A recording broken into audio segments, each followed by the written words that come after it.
సంస్కృతిలో ఒక విషయం ఉందండి. నువ్వు ఎంతైతే దాచిపెట్టుకుంటావో అది నీది కాదు, ఎంతైతే నువ్వు సమాజానికి మేలు కోసం ఇస్తావో అంత నీకెప్పుడు ఉంటుంది అని అంటారు. కాబట్టి ఈరోజు మనం చూస్తున్నాం కరప్షన్ కానీ, ఈరోజు మనం చూసే డబ్బులన్నీ దోచుకొని కుప్పలు కుప్పలు కట్టలు కట్టలు దాచిపెట్టుకోవటం కానీ, ఇవన్నీ ఎందుకండి?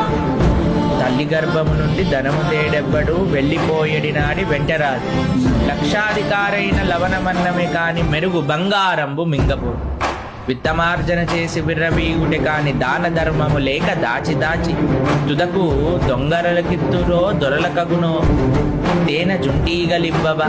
ఆ తేనె మీరు చూడండి, పాపం ఆ హనీ బీ ఎంత కష్టపడి తేనె తిట్టం చేస్తుందండి.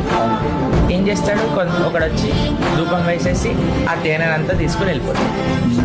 ఆ తేనె హనీ బీ ఏమనుకుంటుందో తెలుసా అండి, తర్వాత ఎంజాయ్ చేద్దాం, తర్వాత ఎంజాయ్ చేద్దాం, తర్వాత ఎంజాయ్ చేద్దాం, తర్వాత ఎంజాయ్ చేద్దాం, ఇప్పుడు కష్టపడదాం అని తీసుకొచ్చింది, పెట్టింది, ఇంత పోయింది.